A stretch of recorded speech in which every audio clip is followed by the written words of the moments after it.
अस्सलाम वालेकुम students. I hope आप लोग ठीक होंगे।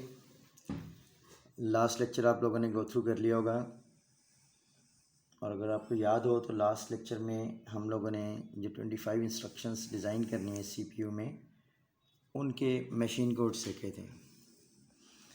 और आपको याद होगा ये मशीन कोड्स हमने लास्ट टाइम बनाए थे, तो आपको मैंने बताया था कि टोटल जो 25 इंस्ट्रक्शंस हैं वो दो ब्रॉड कैटेगरीज में डिवाइड की गई थी। 7 मेमोरी रेफरेंस इंस्ट्रक्शंस थी और रिमेनिंग 18 जो हैं वो नॉन मेमोरी रेफरेंस इंस्ट्रक्शंस थी। फर्दर जो 7 मेमोरी रेफरेंस इंस्ट्रक्शंस थी वो डायरेक्ट ड्रेसिंग मोड में भी डिज़ाइन की गई हैं और वो इनडायरेक्ट ड्रेसिंग मोड में भी डिज़ाइन की गई हैं। और ये मशीन कोड मैंने आपको बता दिए थे, लास्ट लेक्चर को गो थ्रू कर लें, लेकिन मैं क्विकली ज़रा बता दूँ।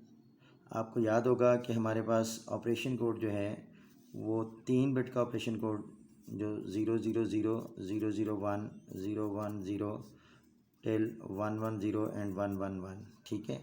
ये operation codes is go through previous lecture. तो आपको याद होगा कि हमने ये कहा था कि इनमें से जो 8 ऑपरेशन कोड्स हैं उनमें से 7 पहले 7 वो हमने मेमोरी रेफरेंस इंस्ट्रक्शंस को असाइन किए थे, और अकॉर्डिंगली मेमोरी रेफरेंस इंस्ट्रक्शन जो हैं उनके फिर मशीन कोड्स हमने डायरेक्ट और इनडायरेक्ट दोनों ड्रेसिंग मोड्स में डिज़ाइन किए थे, ठीक है। और आपको ये याद होगा कि एंड इंस्ट्रक्शन जो कि हमने जिसको ऑपकोड 000 असाइन किया है, ऐड को 001, लोड को 010 सो ऑन, और जो 7th मेमोरी रेफरेंस इंस्ट्रक्शन है वो है ISG increment and skip F0, ठीक है, जिसका ऑपरेशन कोड 110 है। तो ये 7 operation code 7 memory reference instructions को असाइन किए थे, और उसके बाद हमने हर इंस्ट्रक्शन का डायरेक्ट और इनडायरेक्ट में जो मेमोरी रेफरेंस इंस्ट्रक्शंस हैं उनके डायरेक्ट और इनडायरेक्ट ड्रेसिंग मोड में मशीन कोड डिज़ाइन किए थे और उनको हेक्साडेसिमल में लिखा था। तो आपको याद होगा कि इसका मतलब है एंड इंस्ट्रक्शन का machine code direct dressing mode में बना था 0xxx, और इसी इंस्ट्रक्शन का इनडायरेक्ट में मशीन कोड बना था 8xxx। सिमिलरली ऐड का मशीन कोड बना था 1xxx डायरेक्ट में, और इनडायरेक्ट में 9xxx and so on. Direct dressing mode में जो 7th मेमोरी रेफरेंस इंस्ट्रक्शन थी विच वाज ISC, उसका मशीन कोड डायरेक्ट में बना था 6xxx और उसका इनडायरेक्ट में बना था EXXX, ठीक है। फर्दर आपको याद होगा कि मैंने आपसे कहा था कि जो एक ऑपरेशन कोड बचा था विच वाज 111, वो जो एक ऑपरेशन कोड बचा था वो हमने नॉन मेमोरी रेफरेंस इंस्ट्रक्शंस को असाइन किया था। एंड फर्दर यू नो कि जब इंस्ट्रक्शन नॉन मेमोरी रेफरेंस की है तो उसमें हमने कहा था कि अगर ऑपरेशन कोड 111 है तो उस केस में इंस्ट्रक्शन नॉन मेमोरी रेफरेंस की होगी, और फर्दर अगर मोड फील्ड में 0 हो तो वो रजिस्टर रेफरेंस की कैटेगरी में कहलाएगी। कि अगर ऑपकोड 111 हो और मोड फील्ड 0 हो तो instruction is one of the register reference instruction. तो ये रजिस्टर रेफरेंस की कैटेगरी को डिफाइन करेगी कि अगर मोड 0 है और ऑपकोड 111 है। फर्दर मैंने आपको बताया था कि जो रिमेनिंग ये 12 बिट्स बचे हैं उसमें हम इंस्ट्रक्शन रजिस्टर रेफरेंस की कौन सी इंस्ट्रक्शन है ये बात एनकोड करेंगे। तो उसमें मैंने बताया था कि टोटल 12 इंस्ट्रक्शन है। पैटर्न क्या रखा कि पहली इंस्ट्रक्शन के लिए बिट नंबर 11 को 1 किया था और बाकी सारी 0। तो ये 0111 यानी इसको अगर हेक्स में देखें तो ये 7 बन रहा था, और यहाँ 1000 विच इज़ 8, और फिर 0000 विच इज़ 0, और फिर 0000 विच इज़ 0। तो 78000 ये 7800 CLA का मशीन कोड बना था, ठीक है। इसी तरह से नेक्स्ट का 7400 बना था, वो क्लियर ई इंस्ट्रक्शन है। फिर नेक्स्ट का 7200 बना था 7200, CMA इंस्ट्रक्शन है, कॉम्प्लीमेंट AC। फिर next instruction CME complement E, उसका 7100 and so on. Last instruction जो रजिस्टर रेफरेंस कैटेगरी की है विच इज़ HLT हॉल्ट, उसका मशीन कोड इसी पैटर्न में आप देखेंगे तो वो 7001 बना था। उसके बाद हमने ये बताया था कि फर्दर जो इनपुट आउटपुट कैटेगरी में 6 इंस्ट्रक्शंस हैं उनके मशीन कोड कैसे बनेंगे। तो अगेन अगर ऑप कोड मैंने आपको बताया था कि अगर 111 है और मोड फील्ड 1 है तो उस केस में ये इंस्ट्रक्शन इनपुट आउटपुट कैटेगरी की होगी। और फर्दर इनपुट आउटपुट कैटेगरी में 6 इंस्ट्रक्शन हमने डिज़ाइन किए हैं। पहली इंस्ट्रक्शन के लिए अगेन हमने वही किया, बिट नंबर 11 1, बिट नंबर 11 1 और बाकी सारे ज़ीरो, ठीक है। तो वो बन गया F800, F800, ये बेसिकली इनपुट इंस्ट्रक्शन है, उसका ये मशीन कोड होगा। नेक्स्ट के लिए बिट नंबर 10 1 और बाकी सारे ज़ीरो, तो वो बना था F400। सो ये मैंने आपको याद होगा कि ये मशीन कोड भी लिख दिए थे। जो पहली इंस्ट्रक्शन है इनपुट आउटपुट की, उसका मशीन कोड F800, जो दूसरी इंस्ट्रक्शन उसका F400 एंड सो ऑन। तो ये सारा लेक्चर आपको आई होप जो लास्ट हमने लेक्चर में देखा था ये आपने गो थ्रू कर लिया होगा।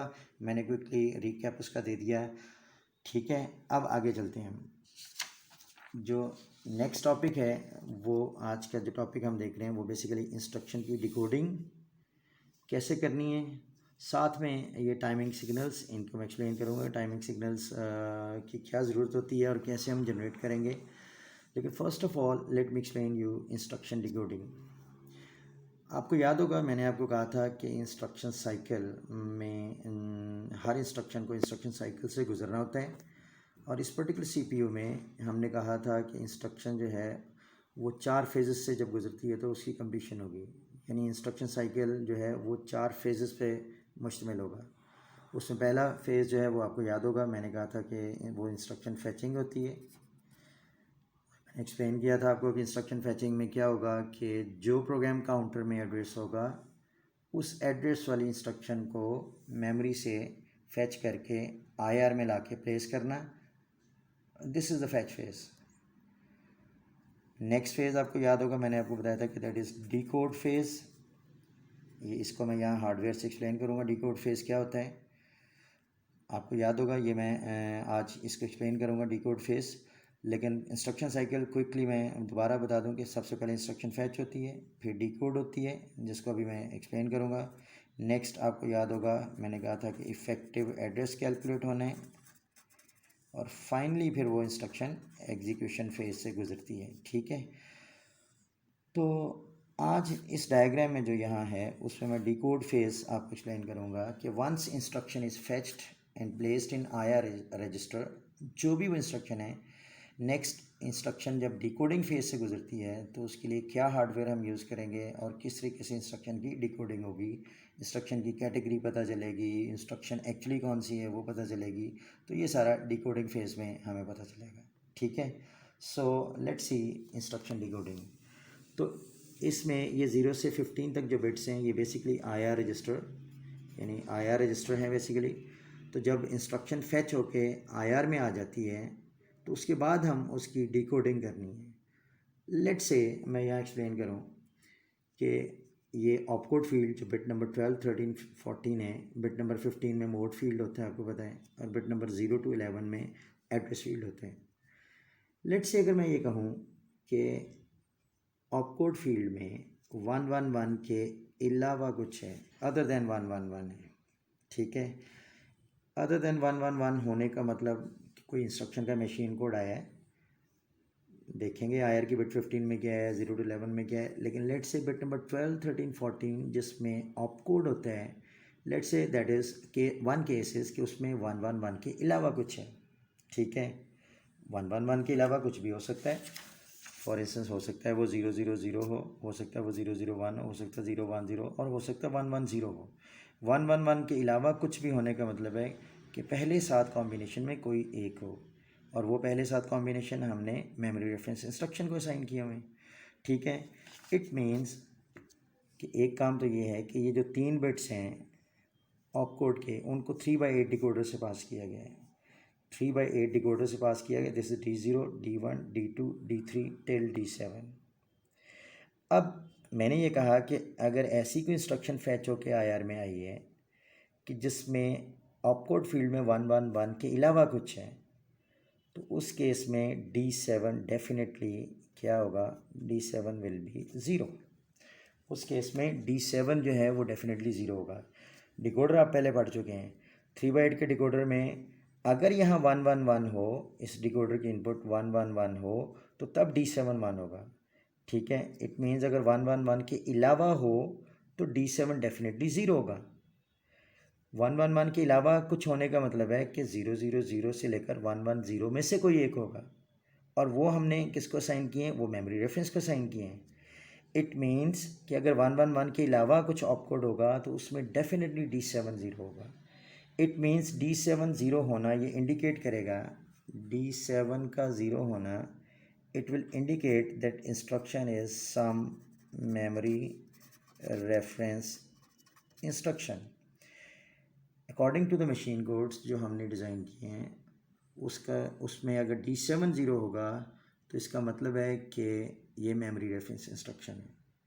ठीक है।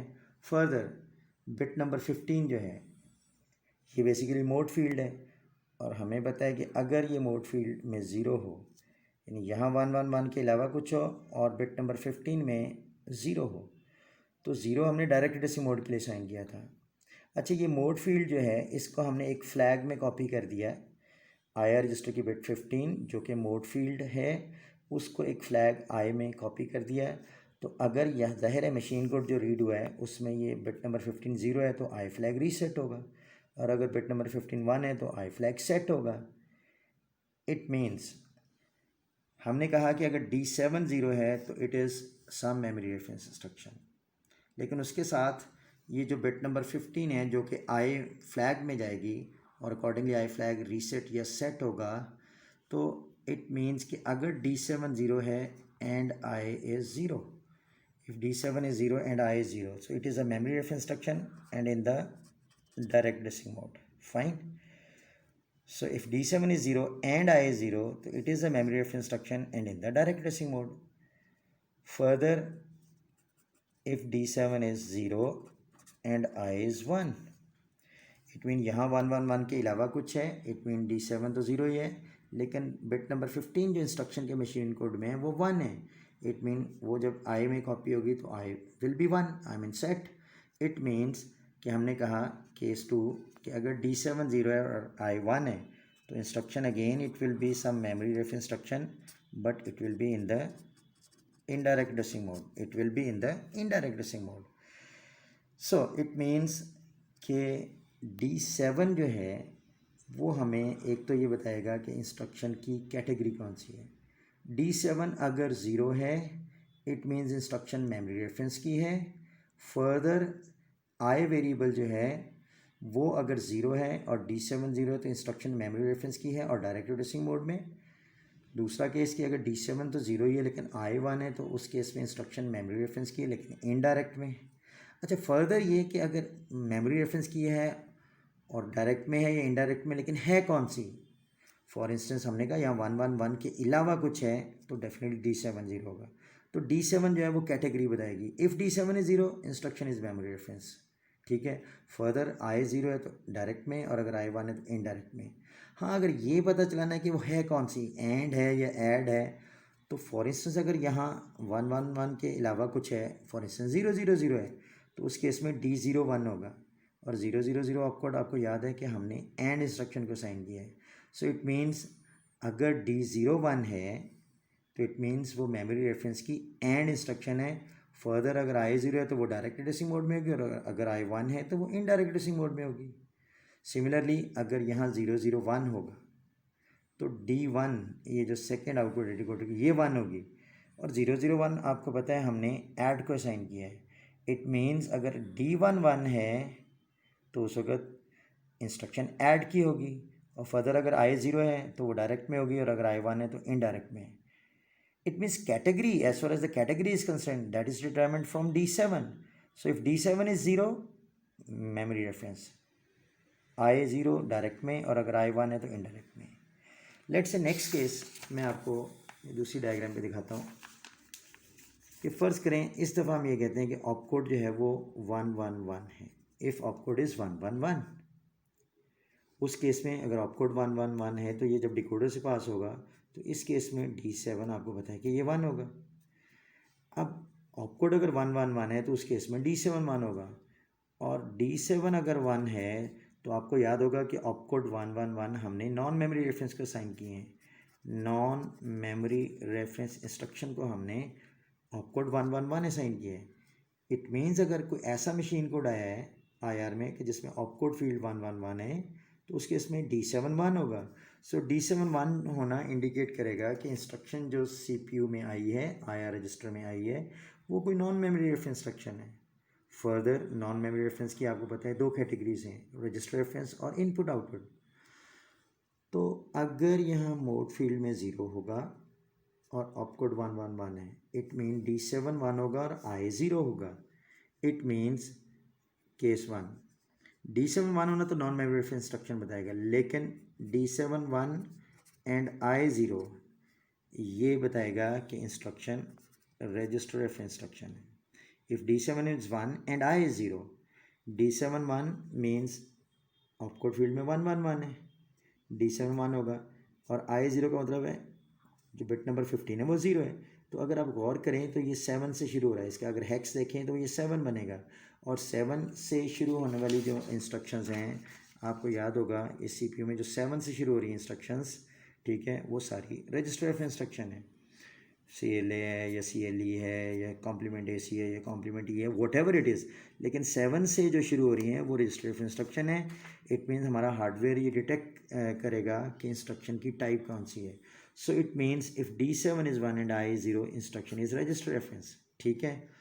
फर्दर ये है कि अगर मैं आपसे ये कह दूँ कि लेट्स से कोई ऐसी इंस्ट्रक्शन आई है कि जिसमें ऑपकोड फील्ड में 1 है और मोड फील्ड वो भी 1 है, ये बेसिकली F बन जाएगा। आपको याद होगा दिस इज़ F, और आपको याद होगा कि F से शुरू होने वाली जितनी भी इंस्ट्रक्शन है इस CPU में, F से शुरू होने वाली जितनी भी इंस्ट्रक्शंस हैं, ठीक है, वो इनपुट आउटपुट कैटेगरी में फॉलो हो रही हैं, वो इनपुट आउटपुट कैटेगरी में फॉलो हो रही हैं। F800 है या F400 है, this is some of the input output instruction. It means कि अगर कुछ मशीन कोड ऐसा आया है कि इसमें बिट नंबर 15 1 है और ऑपकोड जो है बिट नंबर 12 to 14 वो 111 है, तो पहली बात इस केस में D7 1 होगा, 111 जब डिकोडर से पास करेगा तो D7 1 होगा। फर्दर I में भी 1 आ जाएगा, ये 1 इसमें कॉपी हो जाएगा। So it means if D7 is 1 and I is 1, if D7 is 1 and I is 1, so the instruction is some input output instruction. So instruction is some input output instruction. So let me summarize this first. ठीक है, जो अभी तक मैंने आपको बताया है, तो मैंने आपको ये बताया कि हम इंस्ट्रक्शन को कैटेगराइज कर सकते हैं based upon the mode field and opcode field. उसमें सबसे पहले D7 variable, if D7 is 0, instruction is a memory reference instruction, and if D7 is 1, instruction is non-memory reference instruction. Further अगर D7 0 है, अगर D7 0 है तो इसके साथ 2 केसेस हैं कि if D7 is 0 and I is 0, तो उस केस में ये इंस्ट्रक्शन मेमोरी रेफरेंस होगी और डायरेक्ट एड्रेसिंग मोड में होगी। सेकेंड केस ये है कि if D7 is 0 and I is 1, तो उस केस में इंस्ट्रक्शन मेमोरी रेफरेंस की होगी लेकिन इनडायरेक्ट एड्रेसिंग मोड में होगी, मेमोरी रेफरेंस की होगी लेकिन इनडायरेक्ट में होगी। उसके बाद हमने कहा D7 1 है, उस केस में भी 2 केसेस होंगे coupled with I। So D7 अगर 1 है तो let show it over here, अगर D7 1 है तो इंस्ट्रक्शन नॉन मेमोरी रेफरेंस की होगी, लेकिन साथ अगर मैं कहूँ कि if D7 is 1 and I is 0, if D7 is 1 and I is 0, तो इंस्ट्रक्शन इज़ रजिस्टर रेफरेंस। और दूसरा केस क्या है, if D7 is 1 and I is 1, उस केस में इंस्ट्रक्शन जो है वो इनपुट आउटपुट कैटेगरी की होगी। आई होप ये जो मैंने आपको इंस्ट्रक्शन की डिकोडिंग के बारे में बताया है ये आपको क्लियर हो गया होगा, और ये बेस करेगा exactly on the machine codes, the way we have defined the machine codes, ये उसके ऊपर बेस कर रहा है। ठीक है, अब ये सामने रख लें, ये डायग्राम जिसमें मशीन कोड्स हमने बनाए थे। अगेन जस्ट सी, हमने कहा था टोटल 25 इंस्ट्रक्शन है जो हम डिज़ाइन कर रहे हैं, उसमें 7 मेमोरी रेफरेंस हैं और रिमेनिंग 18 नॉन मेमोरी रेफरेंस हैं। 7 मेमोरी रेफरेंस डायरेक्ट और इनडायरेक्ट दोनों में होंगी, वो डायरेक्ट में भी होंगी और इनडायरेक्ट में भी होंगे। उनके मशीन कोड ये सारे आपको मैंने आज भी एक्सप्लेन किए। फर्दर अगर नॉन मेमोरी रेफरेंस इंस्ट्रक्शन है तो वो जो 12 हैं वो रजिस्टर रेफरेंस भी हो सकती हैं और इनपुट आउटपुट भी हो सकती हैं। उनमें से आउट ऑफ 18 12 रजिस्टर रेफरेंस हैं और रिमेनिंग 6 जो हैं वो इनपुट आउटपुट हैं। इनके मशीन कोड भी आपको मैंने बता दिए थे कि ये 7 से शुरू हो रहे हैं और F से शुरू होने वाले इनपुट आउटपुट है। तो ये जो मशीन कोडिंग है इसी की बेसिस पे जो हम हार्डवेयर बनाएंगे, जो इंस्ट्रक्शन को डिकोड करेगा, वो इस मशीन कोड जो हमने डिज़ाइन किए हैं अकॉर्डिंगली ही हार्डवेयर उनको डिटेक्ट करेगा। सो इसकी बेसिस पे मैंने आपको कहा था कि जो IR रजिस्टर है, जब इंस्ट्रक्शन का मशीन कोड IR में आ जाता है तो उसकी बिट नंबर 12, 13, 14 जो ऑप कोड है और बिट नंबर 15 जो मोड फील्ड है, ये बेसिकली डिटरमिन करेंगे कि इंस्ट्रक्शन की टाइप कौन सी है। और मैंने आपको बता दिया था कि D7 जो कि डिकोडर से पास करना है, बिट 12, 13, 14 को 3 बाई डिकोडर से, जिसके आउटपुट D0 से D7 तक है, और बिट नंबर 15 जो है उसको I में हमने भेजा है। सो अकॉर्डिंगली जो ये दो कैटेगरीज हैं, ये इसलिए ज़रूरी है कि आगे जितनी भी डिज़ाइनिंग करनी है ये सारी चीज़ें आपके जहन में होनी चाहिए।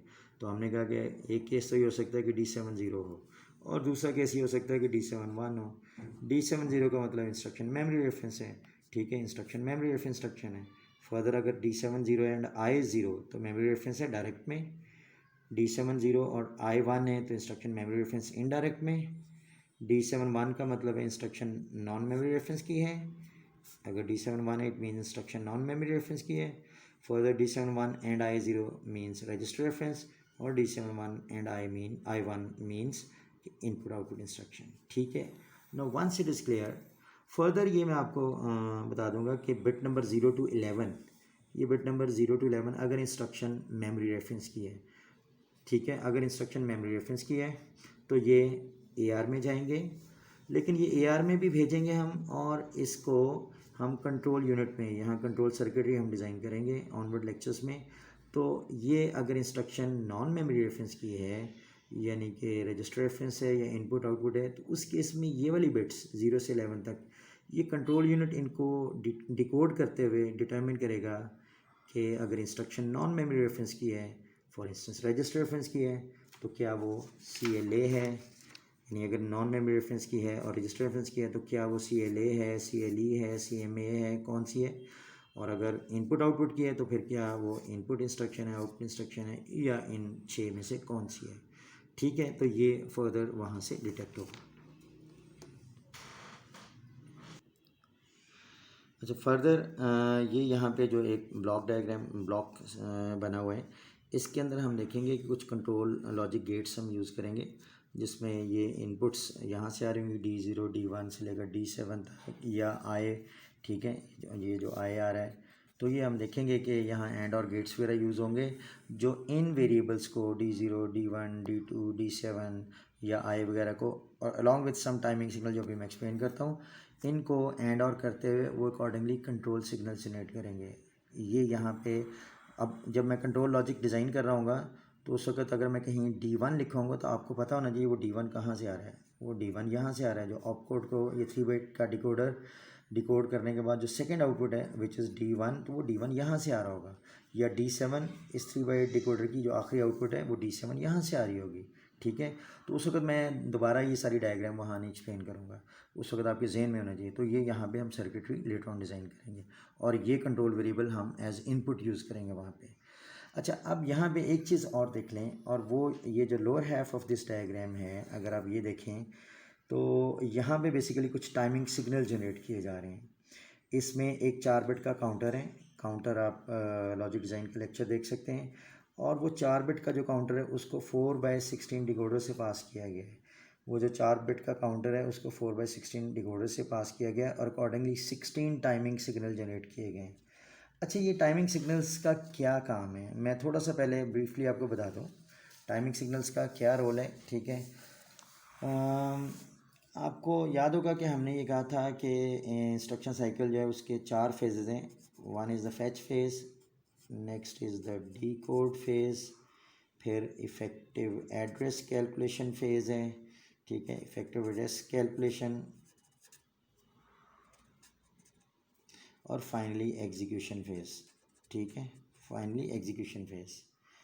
अब ये जो इंस्ट्रक्शन साइकिल के कुछ फेजेस लिखे हैं, और मैंने शुरू में आपको बताया भी था, ठीक है, एक डायग्राम पे कि किस तरीके से इंस्ट्रक्शन की फैचिंग होती है, फिर डिकोडिंग होनी है, and so on till the execution phase. अब ये जहन में रखें कि ये जो 4 फेज़ हैं ये स्ट्रिक्टली इसी ऑर्डर में एग्जीक्यूट होंगे, इसी ऑर्डर में प्रोसेस होंगे। आई मीन सबसे पहला काम जो है वो इंस्ट्रक्शन की फैचिंग होनी है, ठीक है। सीपीयू सबसे पहला काम करेगा, इंस्ट्रक्शन को फेच करके लाएगा जिसकी बारी है प्रोसेस होने की।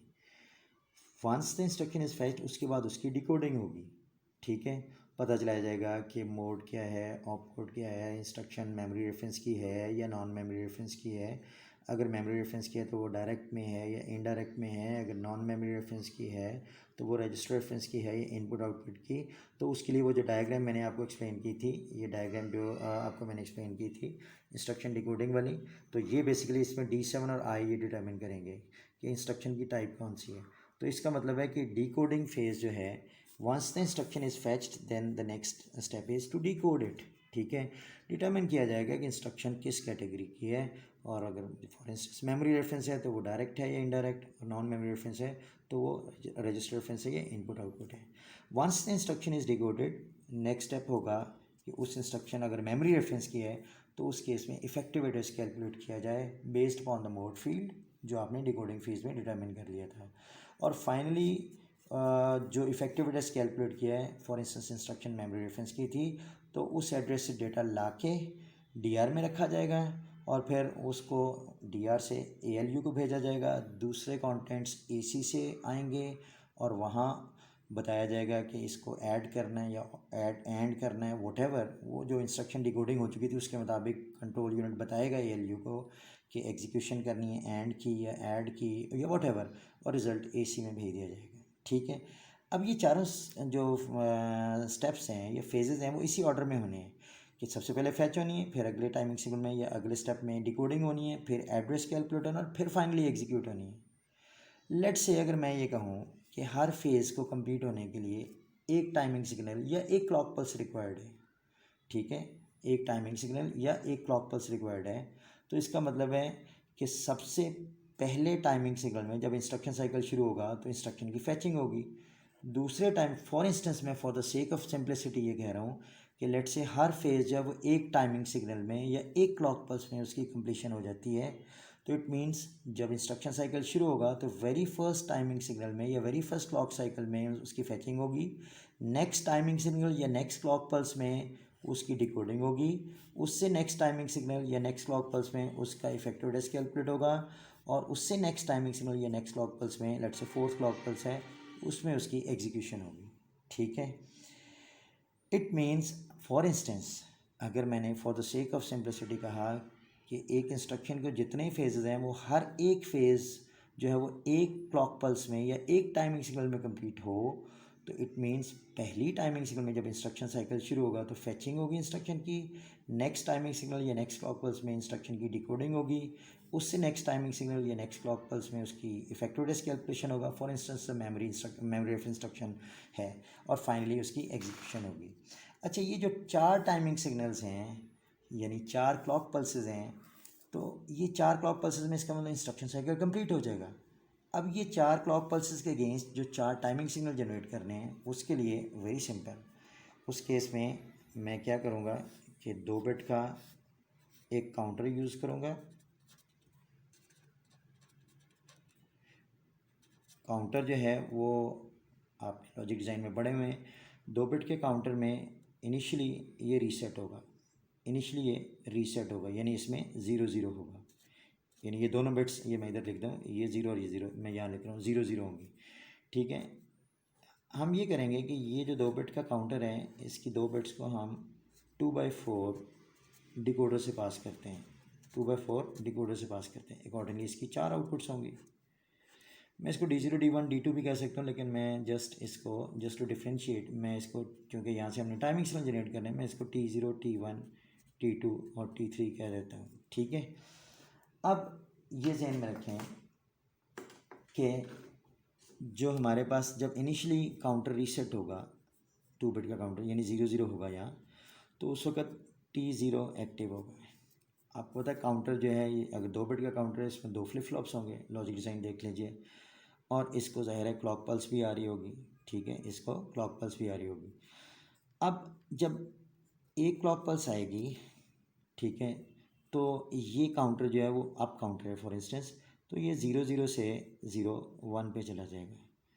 इनिशियली इट वॉज रीसेट, जब रीसेट था तो आपको पता है जब 0 0 डिकोडर को मिल होगी तो उसकी जो पहली आउटपुट है, ठीक है, वो 1 होगी। लेट्स से इसको हमने T0 का, उस वक्त T1 T2 और T3 ये 0 होंगे।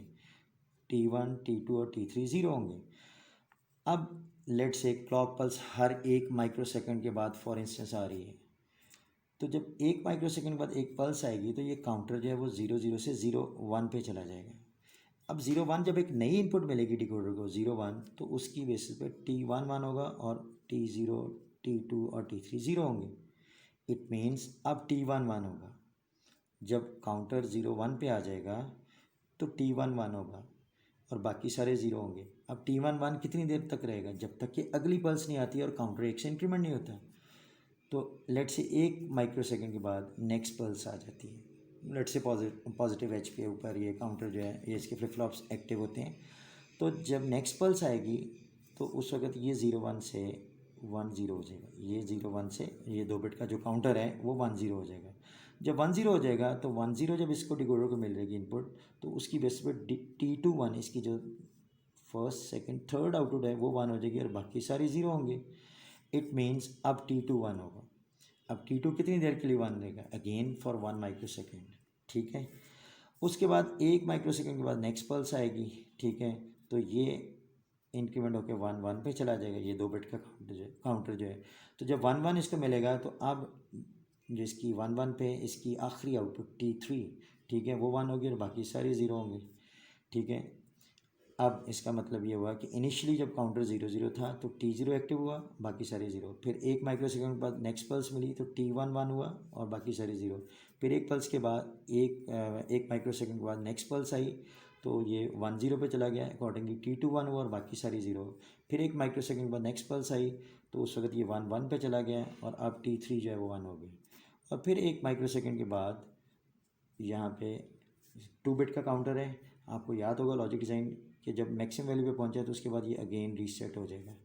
ठीक है, जब अगेन रीसेट हो जाएगा तो दोबारा T0 1 हो जाएगा, बाकी सारी 0 होंगी और फिर इस तरह से ये दोबारा साइकिल चल पड़ेगा कि फिर T1 1, फिर T2 1, फिर T3 1 और एंड में फिर रीसेट हो जाते हैं 2 बिट का काउंटर।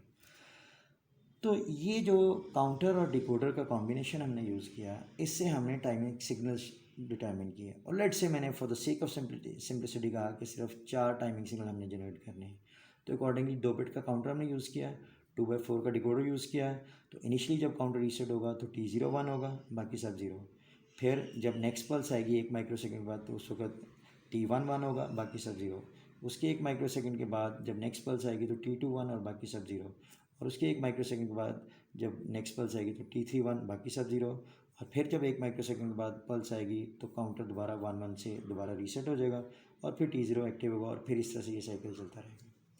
तो लेट्स से ये जो 4 टाइमिंग सिग्नल मैंने यहाँ पे जनरेट किए हैं with the help of a 2 bit counter and 2/4 decoder, तो अगर मैं ये जो आउटपुट्स हैं, अगर मैं ये T0 timing signal, let's say मैं फैचिंग जो है, मैं चाहता हूँ कि जब T0 टाइमिंग सिग्नल एक्टिव हो तो उसके इंस्ट्रक्शन की फैचिंग हो जाए। जब T1 टाइमिंग सिग्नल एक्टिव हो तो मैं कहता हूँ उसको फॉर इंस्टेंस उसकी डिकोडिंग हो जाए। और T2 टाइमिंग सिग्नल को लेट से मैं कंट्रोल कर लेता हूँ for the effective desk calculation phase. और T3 टाइमिंग सिग्नल को मैं कंट्रोल कर लेता हूँ फॉर इंस्टेंस इंस्ट्रक्शन की एग्जीक्यूशन के साथ। तो इट मीन्स मैंने ये आपको बताया कि मैं एज्यूम कर रहा हूँ यहाँ for the sake of simplicity initially कि हर एक फेज़ जो है वो एक टाइमिंग सिग्नल में कंप्लीट हो जाए। तो उस केस में मुझे जो टाइमिंग सिग्नल जनरेट करने होंगे वो 4 टाइमिंग सिग्नल जनरेट करने होंगे which can be designed using 2 bit counter and 2/4 decoder. So initially जब काउंटर रीसेट होगा तो T0 एक्टिव होगा तो सबसे पहले फैच फेज कंप्लीट होगा इंस्ट्रक्शन का। फिर एक पल्स आएगी, उसके मुताबिक T1 एक्टिव हो जाएगा तो इंस्ट्रक्शन की डिकोडिंग उस दौरान होगी। फिर जब नेक्स्ट क्लॉक पल्स आएगी तो T2 एक्टिव हो जाएगा, उस दौरान हम इफेक्टिव डेस्क कैलकुलेशन हो जाएगी। और फिर जब एक पल्स और आएगी तो T3 एक्टिव हो जाएगा और उस दौरान इंस्ट्रक्शन की एग्जीक्यूशन हो जाएगी। और उसके बाद जब नेक्स्ट पल्स आएगी तो काउंटर दोबारा रीसेट होगा। और काउंटर जब दोबारा रीसेट होगा तो दोबारा T0 एक्टिव होगा। फिर फैचिंग फेज़ शुरू हो जाएगा, फिर नेक्स्ट इंस्ट्रक्शन का फैचिंग फेज़ होगा। फिर उसकी डिकोडिंग होगी, फिर उसका इफेक्टिव डेस्क कैलकुलेशन होगा, फिर उसकी एग्जीक्यूशन होगी। अगेन काउंटर रीसेट होगा, फिर T0 एक्टिव होगा। और फिर इस तरह से उससे नेक्स्ट इंस्ट्रक्शन जो आपके प्रोग्राम में उसकी fetching, decoding and so on till the very last instruction of your program that runs. और उसके ऊपर आके प्रोग्राम टर्मिनेट हो जाएगा। ठीक है। तो मैंने यहाँ पे एक 2 बिट का काउंटर और 2/4 का डिकोडर यूज़ करते हुए बहुत सिंपली आपको बता दिया कि इंस्ट्रक्शन जो है वो 4 फेजेस में, आई मीन 4 फेजेस जो इंस्ट्रक्शन साइकिल के हैं वो T0, T1, T2 और T3 किस तरह से उसको कंट्रोल करेंगे। ठीक है, मैं थोड़ा सा आपको यहाँ बता दूँ कि इस डायग्राम में आपके पास जो आपकी बुक में दी हुई है उसमें 2 बिट की बजाय 4 बिट का काउंटर। तो मैंने आपको कहा कि जो आपकी बुक में जो आर्किटेक्चर है उसमें instead of 2 bit counter 4 bit का काउंटर यूज़ किया है, और अकॉर्डिंगली जो डिकोडर भी होगा वो 4/16 का होगा, और अकॉर्डिंगली जो टाइमिंग सिग्नल जनरेट होंगे वो T0, T1, T2 till T15 ये जनरेट होंगे। 4 बिट के काउंटर्स को जब हम उसकी वैल्यू को 4/16 डिकोडर से पास करेंगे तो अकॉर्डिंगली इसकी 16 आउटपुट्स होंगी जिनको हम T0, T1, T2 till T15 कह सकते हैं। ठीक है, मैं आपको बताऊंगा कि यहाँ पे 4 बिट का काउंटर क्यों यूज़ किया। इसका मतलब एक तो सिंपली आप ये समझ सकते हैं कि यहाँ पे जो मैंने बहुत सिंपल आपको बताया था करके कि अगर हर फेज़ जो है उसका हार्डवेयर एक साइकिल में, एक टाइम साइकिल में अपनी कंप्लीशन कर लेगा, तो उस केस में तो हमें सिर्फ 4 टाइम साइकिल जनरेट करने हैं, और उस केस में 2 बिट का काउंटर और 2/4 का decoder that is sufficient to generate 4 timing signals. लेकिन इन एक्चुअल, जो मैं आगे चल के डिटेल में बताऊंगा भी, इन actual this simplicity does not hold. इसका मतलब ये है कि हर फेज़ एक साइकिल में कंप्लीट नहीं होगा। इट मीन उस केस में हमें ज़्यादा टाइमिंग सिग्नल जनरेट करने पड़ेंगे 4 से। तो यहाँ पे आई एक्सप्लेन कि इनफैक्ट 2 बिट काउंटर की बजाय 4 बिट का काउंटर जनरेट होगा, यूज़ होगा, और 4/16 का डिकोडर यूज़ होगा। 4 बिट का काउंटर और 4/16 का डिकोडर, और अकॉर्डिंगली T0 से T15 तक टाइमिंग सिग्नल्स यहाँ आएंगे।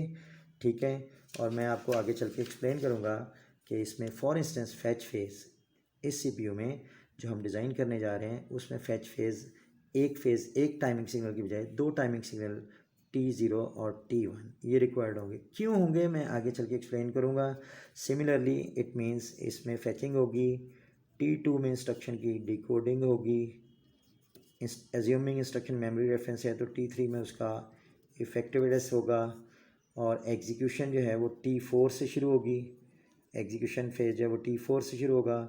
वो हम देखेंगे आगे चल के, बाद इंस्ट्रक्शन जो है वो 2 टाइमिंग सिग्नल में यानी T4 और T5 में एग्जीक्यूशन होगी। बाद 3 टाइमिंग सिग्नल फॉर इंस्टेंस लेंगे T4, T5 एंड T6।